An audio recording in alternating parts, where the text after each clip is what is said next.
In 1966, Hedviga Golik prepared herself a cup of tea in her tiny attic apartment in Zagreb. She settled in to watch television. At some point, perhaps within minutes, perhaps within hours, she died.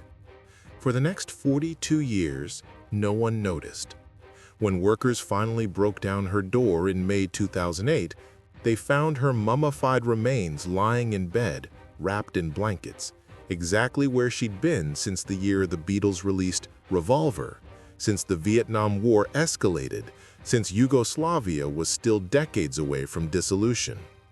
The teacup she'd prepared sat on the table beside her chair, the liquid long evaporated. Her black and white television stood silent in the corner. Cobwebs draped across mid-century furniture that had been new when she bought it. Everything was covered in decades of undisturbed dust. The apartment had become a perfectly preserved time capsule of 1960s life, except for the body that made it a tomb. This is not a ghost story. It's something worse. It's a story about how invisible a person can become while still being right there. Hedviga was born in 1924 in Rijeka, on Croatia's Adriatic coast. She trained as a nurse and eventually moved to Zagreb, the capital, where she worked at a community health center in the Tresnjevka neighborhood. In 1961, she moved into an 18-square-meter attic apartment on Medveščak Street, a space barely larger than a modern parking spot. The apartment was isolated from the rest of the four-story building, accessible only by a separate entrance. The building superintendent, Hinkovic, provided it to her. They'd been romantically involved, and he'd helped construct the building, receiving the attic unit as payment. Both were Jehovah's Witnesses. When their relationship ended, Hedviga stayed in the apartment. She had a sister who worked as a teacher in Zagreb, but they'd stopped speaking after quarrels. No other family came forward. Hedviga lived alone, worked quietly, and kept to herself. Neighbors described her as reclusive, possibly struggling with mental health issues, though this was never medically confirmed. In the 1960s, terms like schizophrenic were used casually by people who simply meant odd or antisocial. Before she disappeared, Hedviga told her neighbors she'd be leaving for an indefinite period. Various rumors circulated. She'd joined a religious sect in Macedonia. She'd moved to Belgrade to live with relatives. She'd gone somewhere far away for reasons no one quite knew. And because she'd said she was leaving, no one questioned her absence. Days became weeks, weeks became months, months became years, decades passed. Yugoslavia collapsed into war. Croatia became an independent nation. The world transformed around that locked attic door. But inside, time stopped in 1966. Here's what makes Hedviga's story particularly disturbing. People knew something was wrong. In 1973, 7 years after she disappeared, a neighbor filed a missing person report with the police. An informal search was conducted across Yugoslavia. It turned up nothing. No one checked her apartment because everyone assumed it was empty. She'd said she was leaving after all. The neighbors suspected she might be dead as early as 1981. How do we know? Because that's when they collectively paid off the loan settlement for her apartment. They weren't looking for her, they were looking to claim her property. The apartment became a source of dispute. Each neighbor believed they had a right to at least 1 square meter of the 18-square-meter apartment since they'd been jointly covering expenses. Quarrels between neighbors constantly delayed anyone actually entering. Then, in 1998, 32 years after Hedviga vanished, someone did something strange. They attached a handwritten note to her door, signed City of Zagreb Census Commission. The note stated that Hedviga Golik had no heirs, and until ownership rights were resolved, tenants could not take possession of the apartment. Any attempt to claim it would be a criminal offense. The authorities denied ever issuing such a document. It was fake, written by an anonymous neighbor to prevent others from claiming the apartment. But it worked. The note kept everyone out for another 10 years. Meanwhile, the electricity stayed on. The bill was paid automatically month after year by the building's original architect.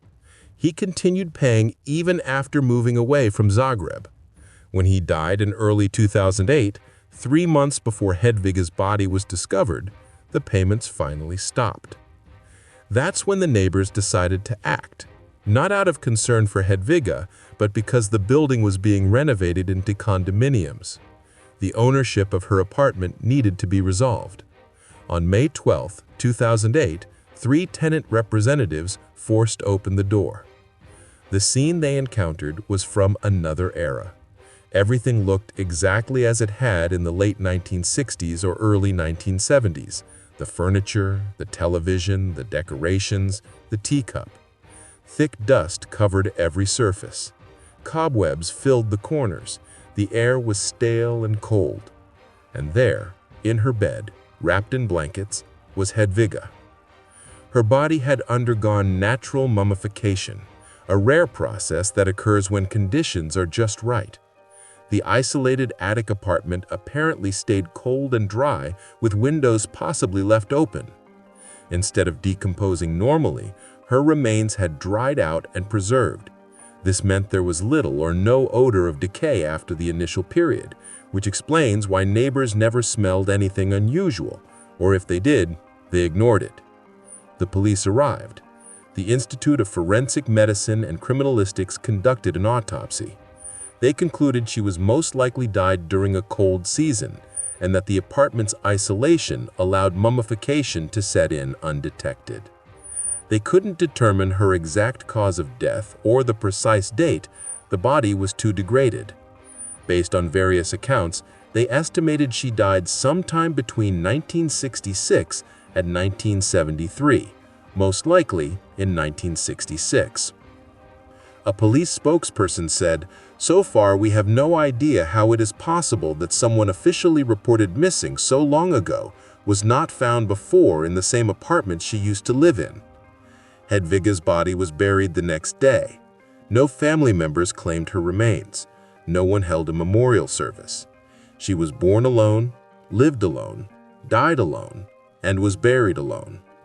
The story made international headlines when it broke. People were horrified, but perhaps not entirely surprised. Hedviga's case is extreme, but it's not unique. Similar stories emerge regularly from cities worldwide. Joyce Vincent died in her London apartment in 2003 and wasn't found until 2006, 3 years later, with her television still on. Pia Fahrenkopf died in her Detroit home and remained undiscovered for 6 years. In Japan, the phenomenon has a name, kodokushi, or lonely death. Thousands die alone each year, some undiscovered for months. What Hedviga's story reveals is darker than just individual tragedy. It exposes something broken about how we live now, how urban density paradoxically creates profound isolation, how busyness becomes an excuse for not noticing, how assumptions replace actual checking, how property disputes can supersede human concern. Her neighbors passed her door for 42 years. They walked up and down stairs, lived their lives, raised families, had their own struggles and joys, all while Hedviga's body lay undiscovered just meters away behind a locked door. They suspected she was dead in 1981. They knew the apartment should be checked. But the fake note on the door, the fear of legal complications, the assumption that someone else would deal with it, all of these proved more powerful than the basic human impulse to make sure someone was okay. When we read Hedviga's story, we want to believe we'd be different. We tell ourselves we'd knock on the door, called the police, insisted someone investigate. But would we? How many of our own neighbors could disappear tomorrow without us noticing? How many already have, and we just assumed they moved? The teacup sitting on that table for 42 years haunts me most. She made tea, she was planning to drink it, she was doing something so ordinary, so human, so alive. And then she wasn't. The tea went cold, the dust settled, The world outside changed, almost beyond recognition. Yugoslavia became history. Technology transformed daily life. Generations were born and grew up, and inside that apartment, time simply stopped. Edvika Golik didn't disappear. She was there the entire time.